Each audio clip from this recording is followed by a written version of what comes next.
aujourd'hui première adjointe au maire de la commune de Sicap Liberté et adjointe au maire au niveau de la ville de Dakar. Parcours politique assez compliqué. J'ai adhéré en politique à l'âge de 17 ans.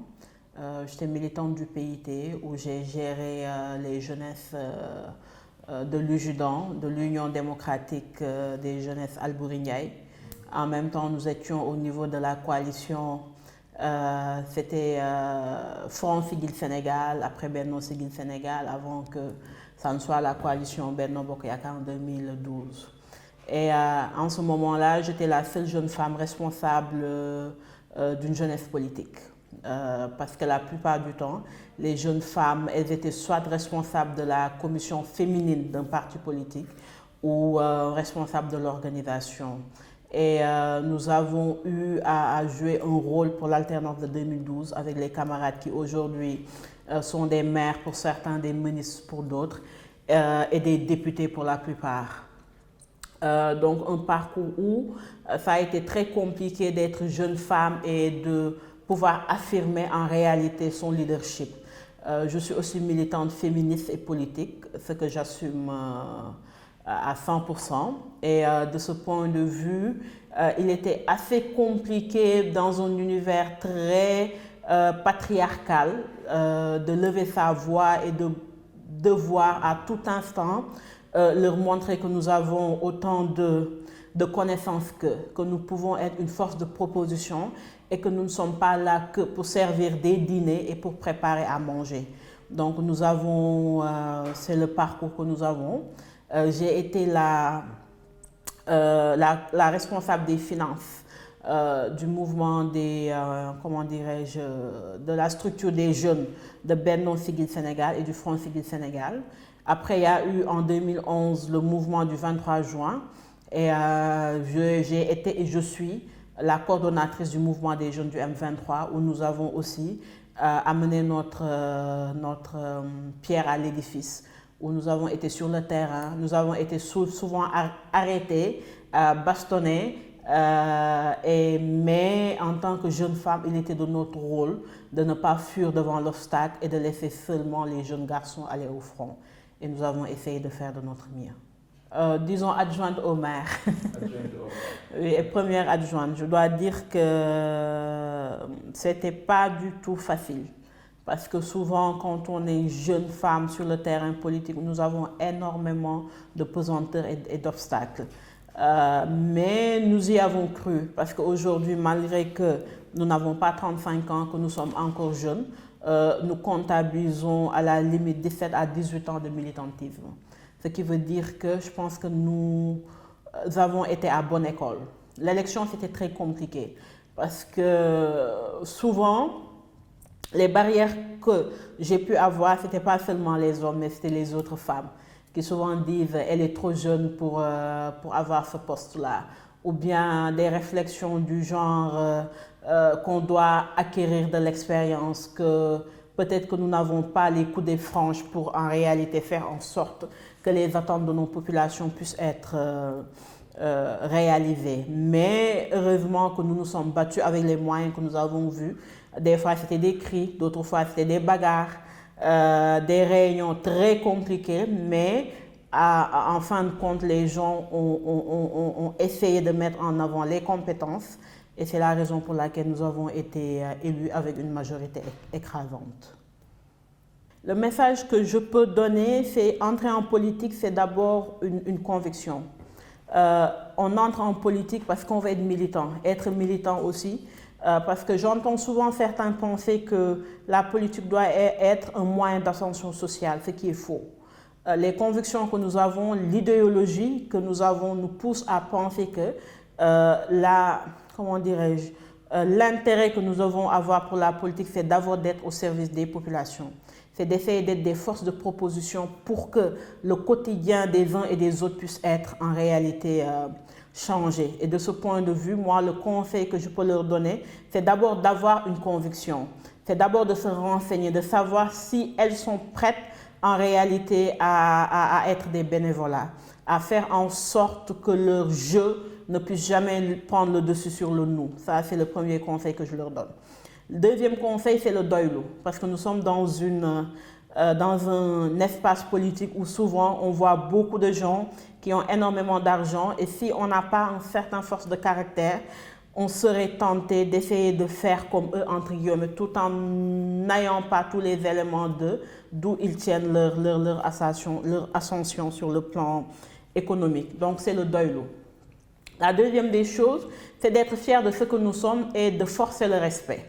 Forcer le respect quand on est jeune femme et qu'on est dans un terrain politique, nous sommes parfois victimes d'harcèlement, nous sommes parfois victimes de violence, nous sommes parfois relégués à un certain niveau de fais-toi belle et tais-toi. Donc si nous n'arrivons pas à dépasser ce stade-là, mieux vaut ne pas adhérer en politique. Parce que moi je pense que l'objectif principal et le message que nous devons pas faire passer, c'est que autant les hommes sont compétents, autant nous sommes compétentes. Donc donnons-nous les moyens, surtout sur le plan de force de caractère, pour que demain, que personne ne nous pointe du doigt parce que nous aurons failli à la mission et que nous aurons accepté dans ce cadre politique d'être des jeunes femmes soumises à un certain patriarcat. Et moi, je pense que nous devons lutter contre ça. Moi, c'est le message que je dois faire passer. Les freins, d'abord les freins économiques.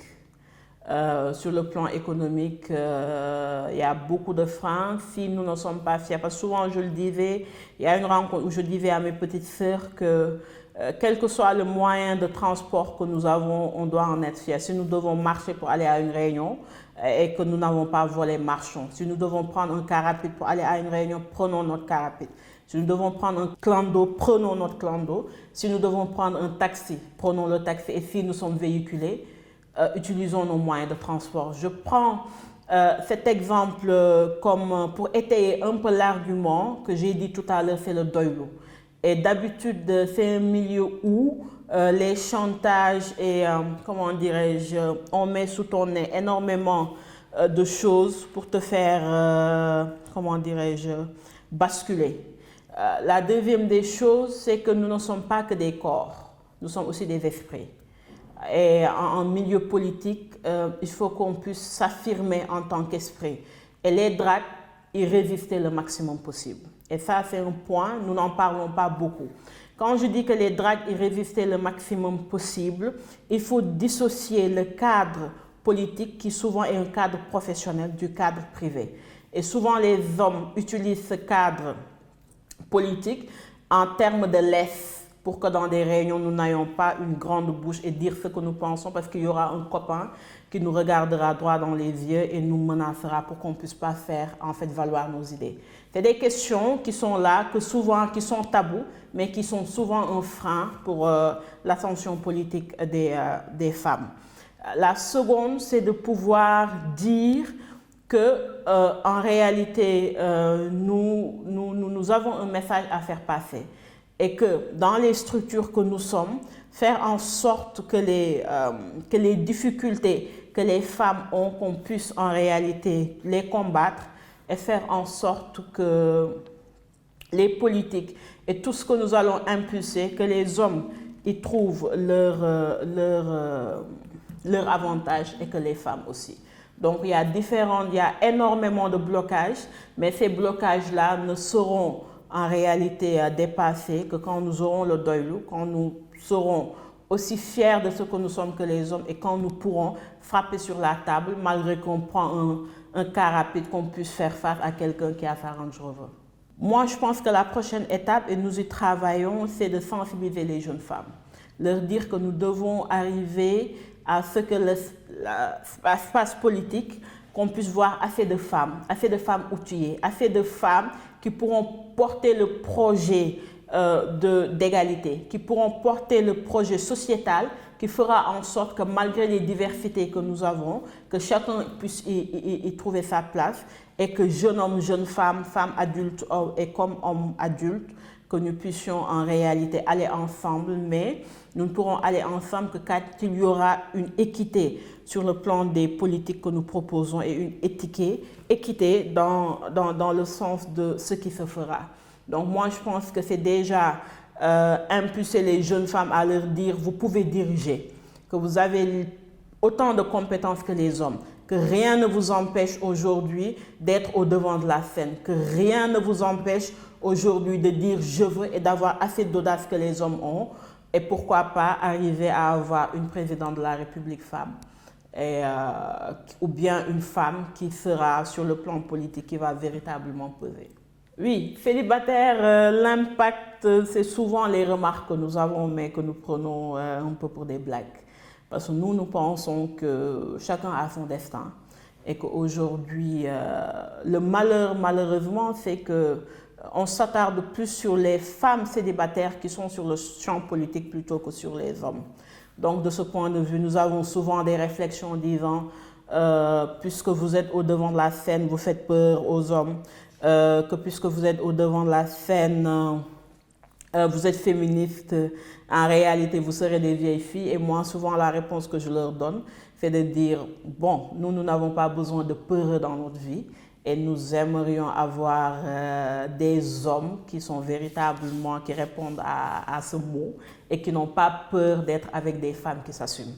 Donc, de ce point de vue-là, mais je pense que moi, peut-être je le vis relax. Il y a d'autres qui, pour elles, c'est une pression, mais comme on le dit, comment essayer de dépasser ça. Et quand l'heure sonnera, peut-être que nous serons des madames, peut-être aussi que l'heure ne sonnera pas, mais de toute façon, ça n'a aucune influence par rapport à l'engagement que nous avons et la vision que nous avons sur le court et le long terme.